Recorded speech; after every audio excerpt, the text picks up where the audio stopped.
Good morning, YouTube. Woohoo! It is Thursday, June 3rd. Hope you're doing well. I'm going to wait a second, see if I get any chat, and make sure my audio and video are working well this morning. A beautiful day here outside the capital of the United States. I think it's about 60. Relatively dry, not too humid. Got the nice sound of the cicadas in the background. Again, if you're out there, hopefully you can see, hear, confirm for me if you could. I appreciate it.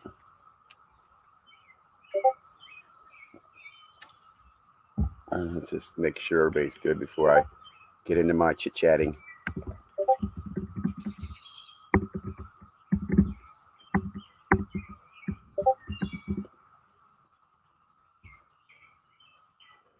Video and audio, check. We'll wait another minute. We got a few visitors. Oh, there we go. See it. Good morning. There we go. Yo, good morning. Good morning. Good morning. DJ, Case, and Glorious. Guys, thanks for joining. I really appreciate it.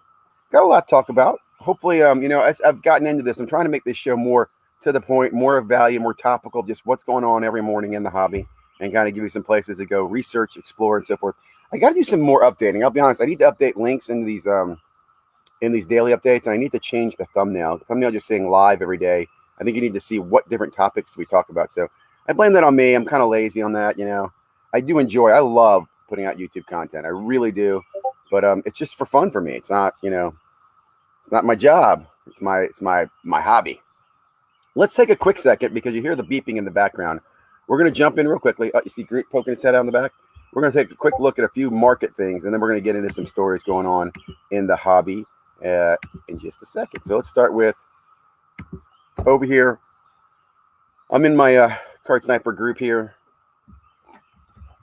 Just wanted to give you guys a heads up on what's going on in the retail world. Nothing really new here on Walmart. I did see yesterday Walmart did drop some football. There we go. There were some football drops, and look, I guess that was the hangers. Yeah, hangers at $18. And it looks like some, that's it, just hangers yesterday. What I also find interesting is how this monitor looks for, all sorts of different names that triggers on. On the restocks for Target, again, nothing special there, but look at this. I think it's interesting. Why did this show up? Probably because of Selective is in the name. Probably because Panini's in this one's name, right? Panini Press. Cafe Express Select. So I think it's funny. Nothing from either of these guys today. I'm going to go ahead and close that down real quickly. What I will say is that last Friday, and you probably know this, Target dropped a whole bunch of baseball on Friday, and a lot of people were able to make online orders throughout the entire day. I suspect, and I've heard rumors, they'll do that again tomorrow. There's going to be a whole bunch of sport. I don't know what it will be. Stop. They'll be dropped tomorrow. So online with Target, maybe that's working. Maybe that's where I know there's bots out there, but look, bots have limits too. Bots have to have credit cards and have to be able to move product and stuff. So there's a lot of product. Hey, would you two stop? Sandy, Groot. Sorry. Okay, I wanted to pull up real quickly while we're talking matters of the market. Here's my refresh of the basketball card players I'm following. I do also have Deshaun Watson up there. He's back at 550, which again, it's a very volatile card there. It's been down like 3-something up to 600, 3-something. Again, Luka down here at 880 after winning last night, which again, I think is interesting. I want to point out everybody's talking about Luka. And Luka's overprinted. There's too many Lukas, and Luka's this, look at that. Okay, pop counts at 17,000. Zion Williams has 17,700, so he has more.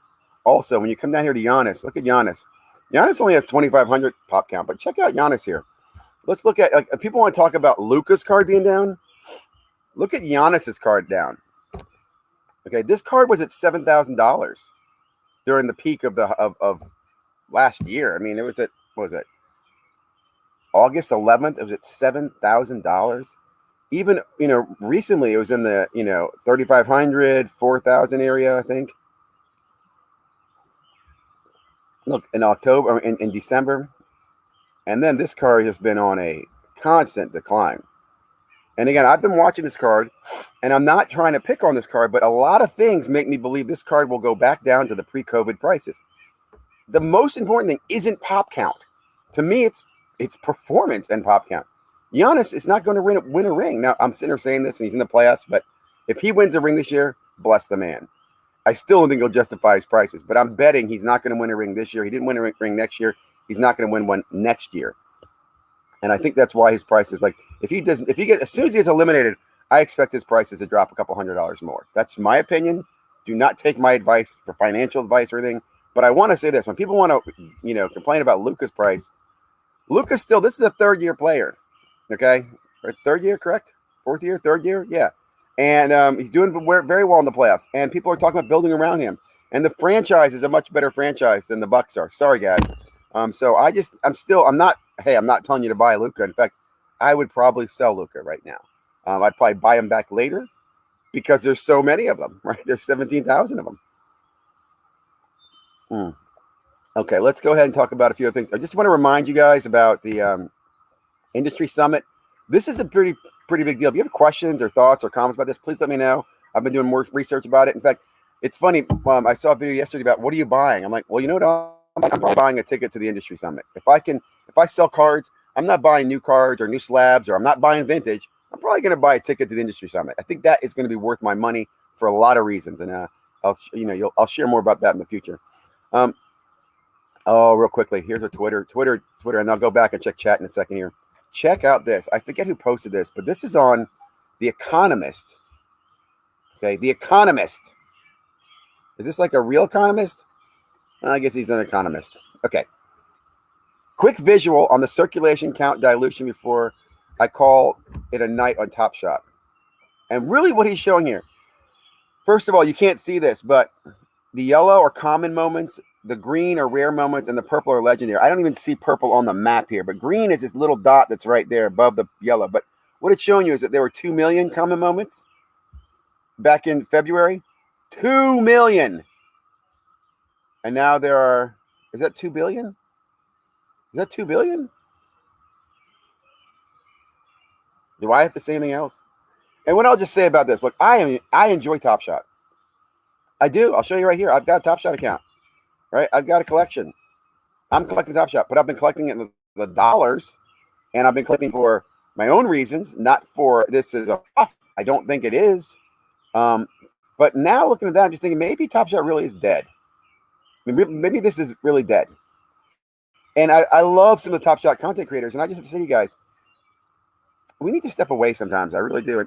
And I think this is how you get into a cult or get indoctrinated, right? You only hear one point of view. You only hear one point of view. And next thing you know, you're wearing a white robe. Does that make sense? Let me take a stop real quickly and just check my chat here. I'm hearing things. Excellent, Henry. Thank you guys for joining. Costa Rica, glad you're here. Henry, glad you're here. Let me just take a second here and preach a little more. I hope you guys can see me right now, right? I think the indoctrination, right? I hope, I guess here's my point. I try to come across as the contrary voice. Not always. I know sometimes people think, well, you're the jerk voice, but I just want you to think about the other people's perspective, if that makes sense, right? The contrary. I think I remember Dakota saying he's a contrarian. I definitely am a contrarian. I look at other side I look at from different people's perspectives. For example, I've been saying this forever and ever and ever. Asking card people for advice in the card market is like asking your drug dealer if drugs are bad for you. Of course, they're going to tell you you're a functioning addict. You're doing fine. You're not like all the other card guys. You're smart. You know everything. Yesterday, 2 really interesting videos showed up that I will share with you real quickly, and I want to give some comments on. One of them first was Boris. The market has crashed. I have to just say, first of all, I applaud Boris. He's the first one who's actually come out and just said, nope, it's a crash, dude. This isn't a correction. This isn't, a change, a blip, a buy the dip. This is a crash, man.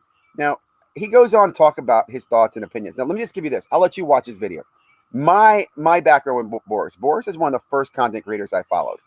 And primarily because my kids started following him. Very, very fun, jovial, interesting guy. I have to say, also, by the way, a phenomenal singer. This dude can freaking sing.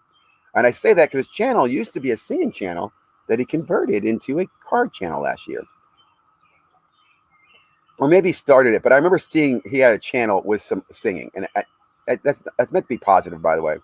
Anyway, him coming out like this and saying things he has, again, it just, I don't know. Last year, I made a lot of videos about how people are just drinking too much Kool-Aid. You're listening to too much hype. Just take a breath back. Maybe we shouldn't be buying, first year Prism cards. Maybe we shouldn't be buying a guy just because he's first week's wearing a jersey. Maybe we shouldn't be buying second year cards of every rookie just because we think they're the next Michael Jordan. Just a lot of things that I feel like. And if you said anything, if you said hold or stop, people looked at you like, hey, Ziggy, you're an idiot. People are making money. You just don't want to make money. You're a hater. You're anti-money. No, I'm not anti-money. I'm not anti-capitalism. I'm anti-corruption. Real quickly, before I forgot, we do have a sponsor today. I know you're thinking, a sponsor? Oh, yeah. This channel is sponsored by Card Scammer. Sports card, what is this? Card investment. The best scamming solution in the hobby. This is great. If you need to unload cards and have no idea how to unload cards, look, all you got to do is stick them in envelopes and call them a repack product. And then put that repack product on your website at an outrageous price and charge your friends. Who cares? In fact, the best thing is make sure you mark the repack when you're packing the good cards and give it to your buddy so he can open it on channel and talk about how much fire your repack products are. Again, that's right. Repack scam products are the best products in the hobby. Please run out and get one of these repack scam products. If you want to learn more about my repack scam products, please visit some of my repack scam product partners. God, this just disgusts me. That's my quick commercial. I don't follow this guy anymore. Freaking sellout. I mean, dude, even pretend like you don't know what's going on. You are terrible. I don't follow this guy anymore. Don't even really know him that much. Don't follow this guy anymore. Again, really never really followed Great Lake Breaks. I'm not surprised. And breakers, I love breakers, but boy, breakers, there's some of the shadiest breakers. Like a breaker can be good or a breaker can be bad. There doesn't seem to be a middle ground. I don't know why. And then this one right here is probably the most disappointing one for me. Up North Collectors, a channel I followed for probably maybe 2 years. A father and son who open cars and share their wonderful stories are involved in one of the biggest scams. And I'll just say this again, Up North Collector, you have no balls for not taking that crap off your website and calling this crap what it is. Look, you like repacks? Fine. This repack has no checklist. This repack just, again, they send you whatever the hell they want. They rob the hell out of you. Ooh, I'm disgusted. Okay, let's end the commercial. Let's go back to the hobby box. What I think was great, though, is I liked his comments. He came out and said, look, here's what I'm going through. Here are my thoughts. I'm changing my plans, blah, blah, blah. He's going to go back to doing more comedy. I like that. In fact, I reach out to him. I'm like, now that you've kind of gone through this hell of a storm for a year, let's you and I chat more, right? I mean, we've always chatted back and forth. I'll say I've had some differences with this person. He said some differences with me. He blocked me at one point, right? I've never blocked him, by the way. He has blocked me. I won't go into it, but I do like the hobby box. And again, my point to bringing this up was it was amazing to hear him say this yesterday. It was amazing. And then conversely, I thought it was interesting. Hold on. I'll go to this guy in a minute. Conversely, I thought it was interesting to listen to this gentleman speak from Mealy Stocks. And I'll just say I like this guy a lot. I saw him on Sports Card Investor for the first time, and then he joined the stocks team with Mealy Stocks. Runs a sports card store in Gainesville. And again, he's a sports card dealer. He runs a store. So he's always had a different opinion. I will just share again. When you look at this, guys, the market has crashed. What's next? Title versus the shift in card shops during market correction. I think is interesting. I love it. Now, I will say, again, I like this guy, and I wasn't trying to be a jerk, but I did leave a pretty opinionated comment here. All right, I kind of said I appreciate your thoughts, but I disagree on correction versus crash. I went on basically say, look, here's my big gripe. I'm not going to read this to you, but I said, look, what really bothers me the most, right, and I mean this sincerely, is that there are a lot of experienced collectors, hobbyists, I'll call them out there, who when everything was going down, you guys didn't warn people, hey, you shouldn't be buying this or don't buy that. You just fed them. You just fed their appetites, right? We just fed the beast, right? Like, for example, I remember telling people, look, all products aren't good products. No, now they are, Ziggy. Every product's a great product. No, we're seeing that now. Hoops, for example, Hoops has been around for what, 20, 30 years? Most Hoops cards are going to lose value. I'm really curious to see what's going to happen with the Hoops premium cards. Will those hold value versus Hoops? But I know a lot of people have bought Hoops, base rookies, let's say Giannis at $800, $1,000, or, a Donovan Mitchell or a Luka. Those cards I don't see recovering because, A, they're just not good product. No, those are the kids' products that we put, crazy value on and grading. Now, again, I could be wrong, but my point here is, as a noisy truck drives by, is that it's interesting to see the two different perspectives on what's going on in the hobby. One from a guy who's been in the hobby for years saying, look, man, I've seen it all in a year. It's crashed. And another guy who's been here for 20 years going, it's just a shift. Just a shift. Now, I do agree. It's not the end of the hobby. This is not the collapse, okay? What this is, as I've said it before, it is a correction. And most importantly, it's going to be a correction in behavior. In behavior. We are going to go back to a time where Panini forces dealers to buy garbage products in order to get access to good allocated products. And therefore, dealers and card companies or shops will find ways to give us deals. It's just going to trickle down. Trust me. I mean, Hoops with Luka was a $50 box 2 years ago. Okay, talked about that. Hit on the Twitter thing. Talked about this. Went over all that stuff. A few other things I wanted to hit on. Okay. Today is Draft Prism First Off the Line Day. Very interesting product. Now, I personally, as much warning as I will give you on where I think the hobby is, I think football is going to be interesting. Now, I will tell you personally, I'm not touching football draft products. Maybe if I find it at retail, I'm not going to buy this. I'm curious to see what this sells out at. I suspect it's going to sell out high. I don't think it's going to go very low. I want to watch this. And I suspect football in general will do very well this year, right? I think people will move to it. It's interesting. I listened to Card Collects last night. Great. Let me say this too. I love debate. I don't want everybody to agree with me. I love listening to people's differing opinions, right? And his opinion is he doesn't think football will do well because he thinks there's going to have a crash in the summer because everybody's talking about football. And I don't disagree with that. I do think there'll be a football adjustment crash. Like, I don't think we're going to see a spike in football before we go into football season, like some people think they will. But I do think football in general will be as strong for the hobby. In fact, what I think is, again, I'm going back to the basics, right? I'm going back to what I enjoy, which is the hobby, and that's ripping products, right? I don't want to say breaking because I'm not going to run into breaking right away, but I would still do break. I still get tempted by it. I still, every now and then, will buy into a break that I like. But I go back to that because I think, again, the current products, there's some great stuff, some fun to have. On that note, I want to bring your attention over here as we kind of close out my chit-chatting. Let me just go ahead and check and make sure, see my chat's doing.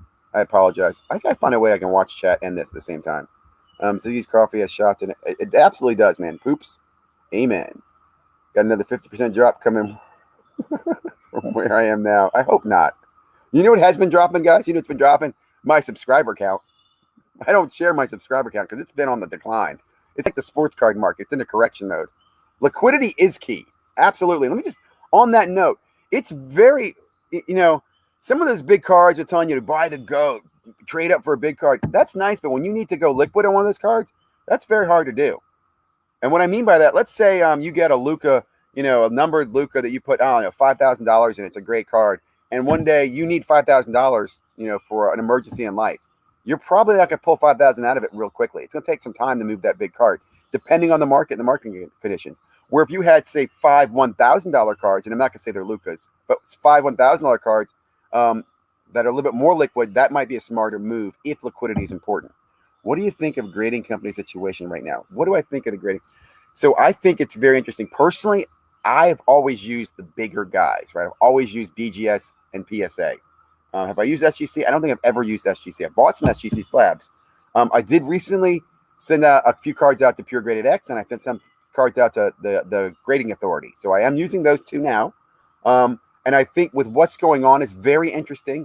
There's no way those companies don't do well in that market space, the new guys, right? And I think if you look at this space, in 2021, we've created another market.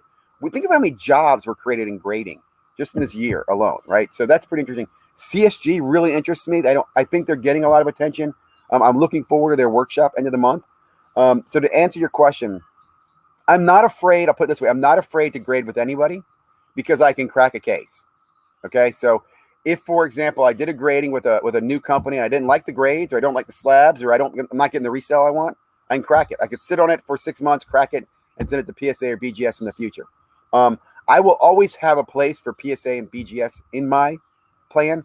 I think more for BGS, to be honest. I know they're taking a lot of heat right now, but I like the subgrades on BGS. I like the slab, the protection they provide. And again, I really believe when we get back to corrective behavior, the differentiation between subgrades will be more important than just a 10. Because I also think as we get back to the educated community, most educated collectors, dealers realize that PSA is kind of, I don't want to use the wrong word, but has been very subjective in their grading, right? There's a lot of cards. There's been studies about how, some cards, what was it? I heard this today.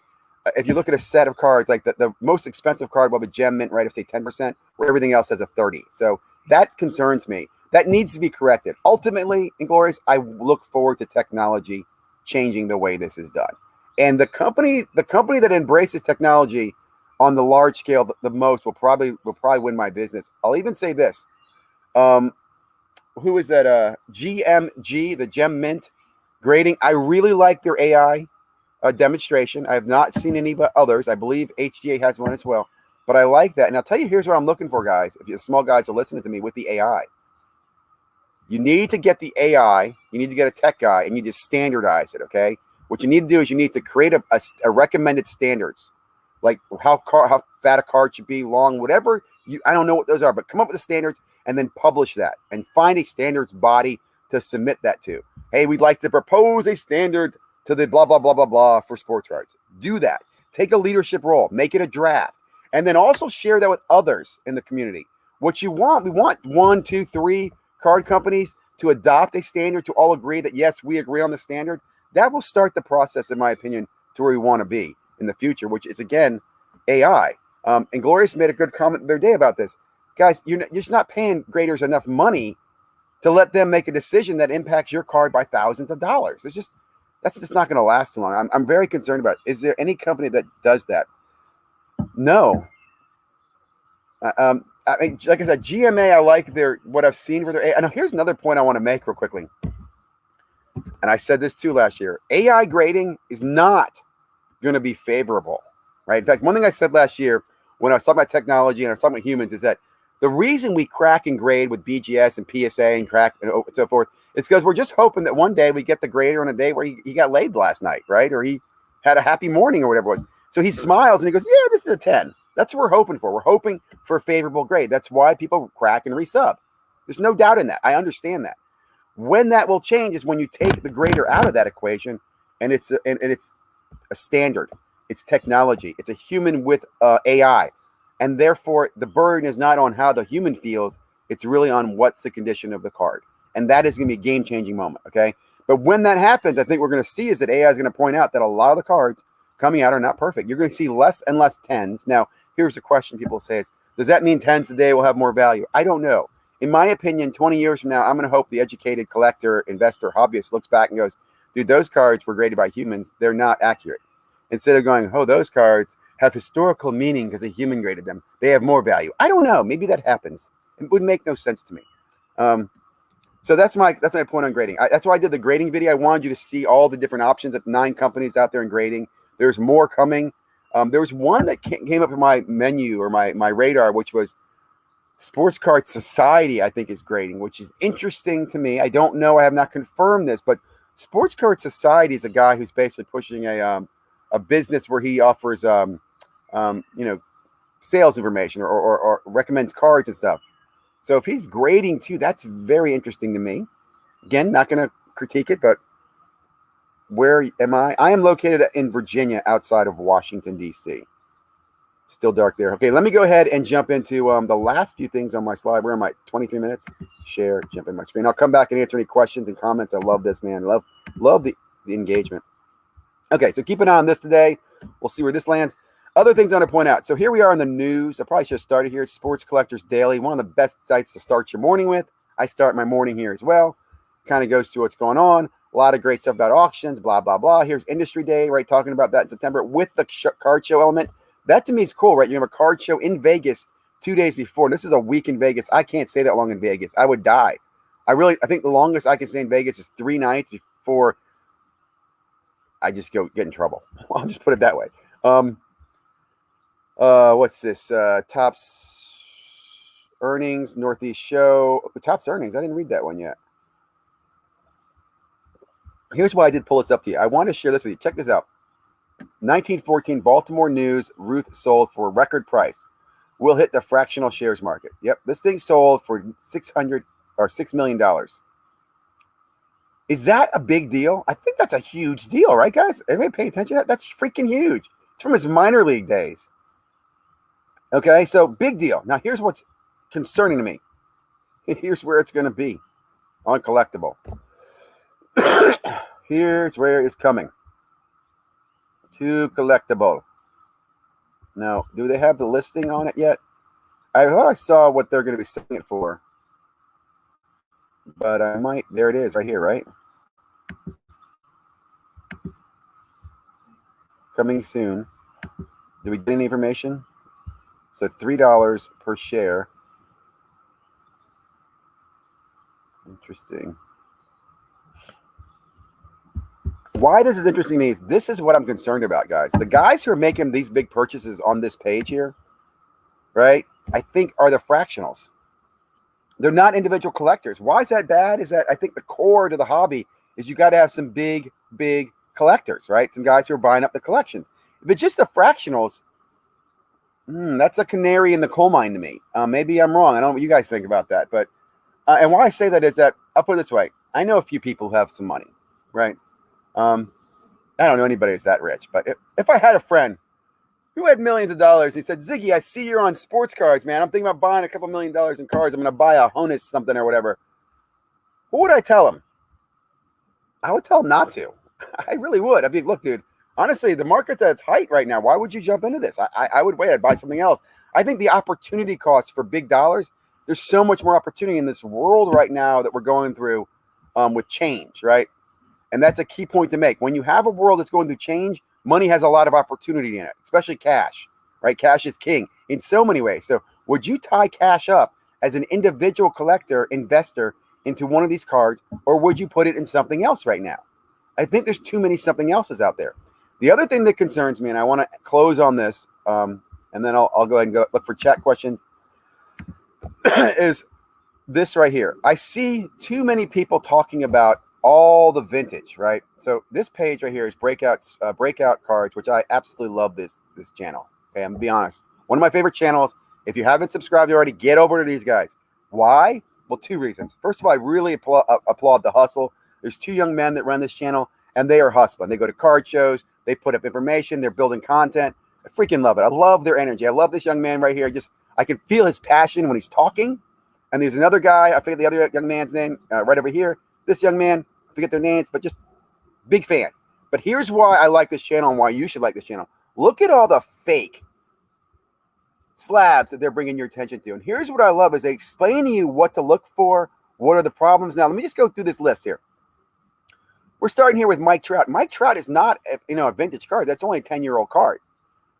Jordan, right? That's what a 30-something-year-old card. Wayne Gretzky, something, all these cards are great targets. What I will point out is none of them are the modern, 2015 or above. Now, not to say that modern aren't. In fact, here's one right there that's a modern one, a Luka, right? In a fake PSA slab. So my point is, when I watch this channel, I'm seeing a lot of vintage cards that are faked, and they're faked in slabs, right? Which concerns me because I'd say this to everybody out there who keeps preaching, I'm buying the goats, man, going to vintage. Remind people how to be careful about it. When you tie up, thousands of dollars into a card you find out might be fake, that would be heartbreaking. I mean, that would probably not like your channel anymore. And I don't think people are aware of this, right? In my mind, I have this perceived belief that the current modern cards are less likely to be fake than the older vintage. Now, this Luka does bring my attention to that. Now, Luka's a three-year-old card, so it's modern, but it's been around. So my point is, it'd be naive, but I am assuming that LaMelo Ball silver prisms aren't being counterfeited yet, right? But I would be more concerned about Jordans and Nolan Ryans and these other guys. So that's why, if you're new to the hobby, what I'm worried about is, again, I think I said this last year, is that there's gold in them there mountains, but there's a lot of rattlesnakes and coyotes on the way. And they've always been there. And they're always going to be there because this fake stuff's been happening forever. It's going to continue to happen. I don't know a way around it. In fact, I do know a way around it. Let me go ahead and pop out of here, go back to the chat. We'll close it up for the morning. The way around this, or the way that's going to make this stick is we need more punishment. We need teeth in crime. And there's not right now. I mean, these guys who make these fake slabs, do you think people are tracking down the fake slab manufacturers and are prosecuting them? I don't. I just don't think it's worth their time. They probably confiscate it. If they find them, they may fine them or something like that. But it's just not. We have so many big problems in the world. Remember, sports cards are a first world problem, right? When we're complaining about sports cards, it's a first world problem. So I just concerned that a lot of fakes out there. Beware of that. And people aren't, people came in this hobby with a very naive, uneducated background. Let me look at some of the chats. All it will take is a change in the PSA label. I don't know what that means, but I do think, let's see, I should be showing, where are you at? Okay, let's show this one. With PSA's new standard, maybe slabs are dropping because the AI grade slabs. Well, first, let me say this. I don't think PSA is using the AI yet. And if they were and it's affecting the grade, they should be more vocal about that. They should say, hey, since we've been using AI, we've noticed a change in our grades. Because right now they're taking heat as if it looks like they're capping numbers, right? Like they only allow so many 10s, which it's just been there in my mind for a long time. I did do a video, by the way, a few days ago that points out there's a 0.3, it's not a percentage, a 0.3 variation difference in favor of PSA gem minting over other cards, right? But also there's, I think, a 0.3 greater likelihood that they'll PSA 9 instead of hit a 9.5, right, with other grades. Again, I just think, I'll just say this, before the whole COVID and the hobby blew up, most people were using Beckett and PSA, right? In fact, I would say a lot of people sent autos to Beckett and they sent non-autos to PSA, right? There was kind of a move from vintage to PSA, but I think we're going to move back to that. I think we're going to move back to autos and maybe relics and stuff like that, and going back to Beckett when they're back again.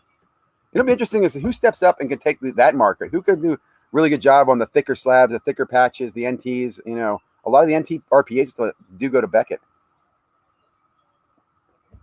AI 9s possibly. Yeah, I agree. I also think there's a big opportunity for cracking PSA 9s. And again, mathematically, cracking a PSA 9 and rolling it over to an SGC or BGS 9.5, there's a strong likelihood for that. Will the market adjust to that? I do think it will. I do think 9.5 will get more value over a PSA 9 in the future. I've never seen that card before. All it will take is a change of PSA labels. It's amazing to see how many cards Beckett listed in the 1990s. There were 17 in Oregon in 1 month last year. Wow. Oh, card shows listed in the 90s. Yeah. I mean, it is. I did say this though too, right? I mean, card shows are an easy setup. In fact, if there's not one in your area, you could set one up. It's not hard to do. You basically have to find a location. You do some promotion.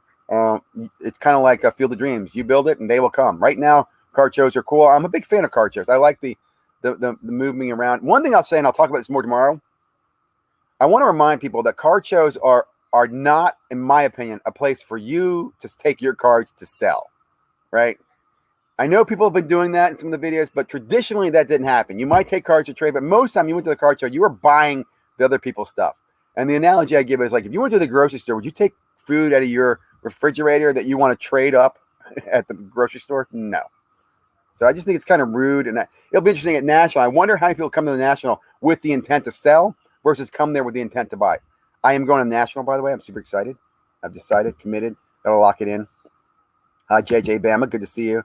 My name is Luca. I live on the second floor. Think I've seen you before. You hear something late at night. Yep, I remember that. My name is Luca. Don't ask me how to spell the last name. It's English. I live upstairs from you. I like it. Fair enough.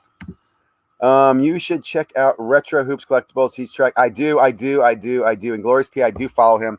I like his channel a lot. I do feel like he's very SGC PSA focused. And maybe I'm not. I mean, I think it depends, but I absolutely love his updates. I commented yesterday that what he's doing is he's taking the data that PSA releases on there. I think he's doing through the pop counts, but he updates how many cards they're grading every week. And I think they're grading around 140,000 cards, which I want to point out, guys, this is great data because a lot of us wonder, well, they got 10 million cards. How long will it take? Well, he can tell you. If at 140,000 cards per week, they'll take this many months before they're out of a 10 million card backlog. It's just great numbers, great insight. And I'll say, guys, there's a lot of that out there. I still think there's an opportunity for so much in this hobby. For example, why isn't somebody built a merged pop count list or website, right? That you go to one website and you click it and it pulls the pop counts from all the different graders in one place, right? That should be something that's easy to do with some scripting. I don't know, maybe. Also, I'm still looking for a card hit registry, right? a registry that shows you all the cards that have been hit of an important package or important product, right? Like I saw the Fati 1 of 1, some name I can't pronounce, was pulled the other day. Well, the hit tracker would have that so that you would know in a product what big hits have been pulled and what big hits haven't been pulled. All that information is out there. So much information in this hobby. And I think we've been so focused on money.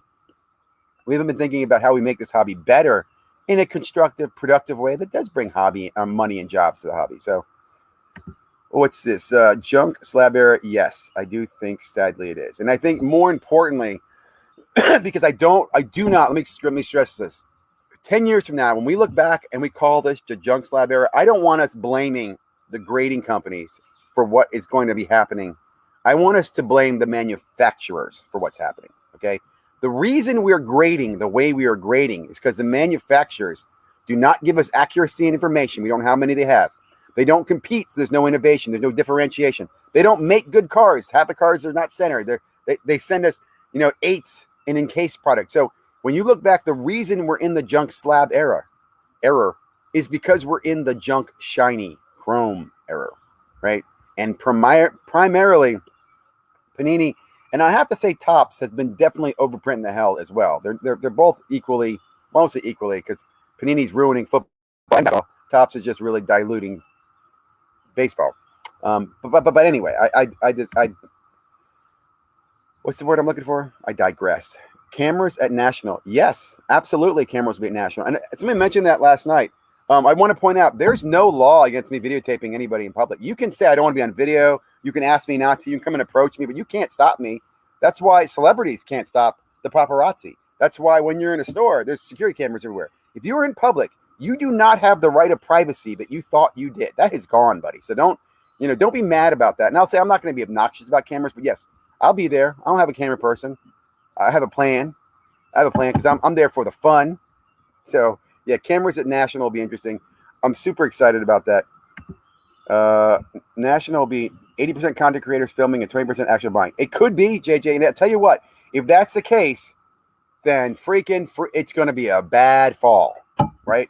I really look at National as a flashpoint in the hobby for this year, because will a lot of people be going there to sell, which I think is the wrong thing to do. I'll tell you right now, and I'm going longer than I normally do, guys. I am going to go to the National with only cash. I'm not taking cards to trade or cards to sell. I think that's rude, and I don't think that's the right thing to do. Cash is king. We know that. So sell everything you want to before, and then go to the National with cash and enjoy the time. And also, you don't have to go there to buy. Go there to enjoy the experience. Talk to the manufacturers. Go to some parties and stuff like that. But I will say, I hope it's not. I do think there'll be a trim back on content creators. I think some of them, I'm going to do a video on this a little bit later on where are they now. A lot of them are disappearing. They're dropping. And even the ones that are dropping, I think the ones that are there are not going to bring cameras. I think they maybe got humbled at Dallas. Oh, you're correct, JJ. Dallas has essentially just content creators showing off, buying, highlighting everything. Yep. And I think another thing that Dallas did too is that these content creators told you to come to Dallas to do that.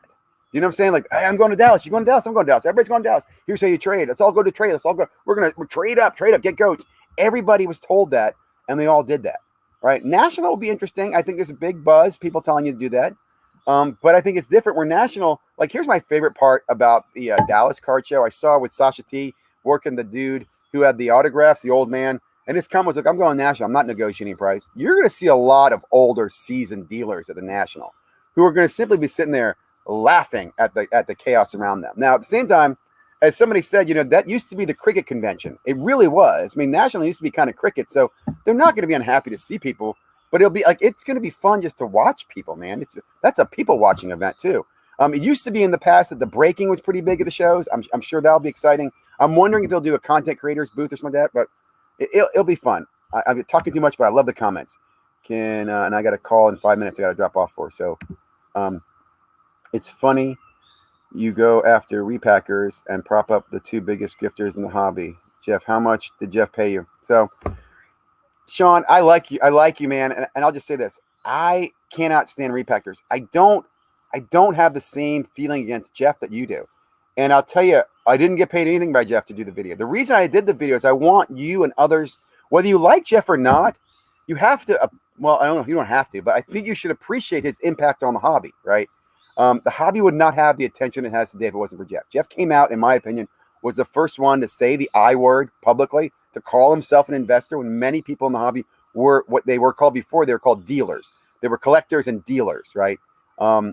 So I think he's, and I'll be honest, grifter is an interesting word. I need to look that up to understand exactly what that is. Who's the second biggest grifter? I don't know who the second one is. But again, man, I do appreciate your comments. I understand how you feel, but I hope, again, if you love this hobby, I'm not saying Jeff is going to make it better, but he's definitely well, I do think he's made it better, right? Because, hey, if anything, we have better data tools. Data's become free through eBay on TerraPeak. We've had more grading options than ever. I just think as a consumer, in fact, if Jeff could break up the monopolies, I have to call him my best friend in the world, but, let's not go too far. So anyway, I understand your comment. I'm definitely, I want to be a voice, an advocate. I do give Jeff some grief from time to time. I do, but I do think his influence in the hobby has been huge. How is it rude? Don't you realize these dealers have signs? I do know that. I understand that, Brian, but my point is, I think it's rude when you go up and you and another friend are doing a deal on somebody's table, if that makes sense. And I'll say this too. A lot of them have buying up because they're trying to get you to come over to them to buy with them. Okay. So let me clarify that. I don't mean it rude as in, I just think that if you're going there with the goal of, I'm going to sell my cards to dealers or sell my cards to other people in the dealers area, that to me is kind of rude. And please take that the right way. Because I do have friends who do go there and they do a good job of making money. Everybody's for their own. I know some people run middleman between deals and stuff like that. I understand that as well. But I just think that the problem is, and I'm going to tell this to people, when you go to the National, don't go there with the intent to sell your cards. You should sell them first. You'll get more money if you sell them first, right? I mean, I think we both agree on that. And then take the cash where you'll have more buying power at the show. If you want to take a few cards and you're going to trade a deal, that's fair. You can show that off. But I'm just telling you, if you go with the intent of, I'm going to take these cards to sell at the National, I think you're going to be disappointed. And I think that's going to add to the challenges at the National. Hope that makes sense. Brian agreed. I don't think it's rude unless you think that they're getting eBay comp prices and selling at dealers. Anyone's there and real deal. Again, I hope I clarified that. Also realize, right, dealers aren't going to give you eBay comps. They're going to give you under, right? It's kind of like, I think of the dealers as like pawn shops, okay? You're not going to get maximum value on your pawn shop. You're going to get, something less. I've got to drop off in a minute. Oh, I got to go. Nobody moves the needle like Gary Vee. I thought about Gary Vee a lot, and he has had an influence, but I don't think he's as big as Jeff has had an influence on the hobby. I can always say it like this. And I got to go, but there's different like groups or whatever. There's what I call the card ladder group, and there's the market movers group. And the market movers group, Jeff has touched out to a lot of people who use market movers. Card ladder wouldn't exist if it wasn't for Jeff, right? Card ladder really would not exist if it wasn't for Jeff. So Adam Lefko and Gary Vee, who are using card ladder, and they're all talking to the House of Jordan guys. I don't think that popularity would have been there if it wasn't for Jeff doing what he did in the market and bringing the attention originally. That's just my last opinion there. An epic upcoming boomer versus Centennials called. I don't disagree. I don't disagree, man. I got to run, guys. I got to get on a call for work. Long chat. Really appreciate it. I'll be back live tomorrow. Open mic night on Sundays. Have a great day. Hey, keep me honest. Keep asking questions. Sean, I appreciate your comment, man. And again, I hope you at least think about that. I mean, and I need to look up grifter. Have a good day, guys.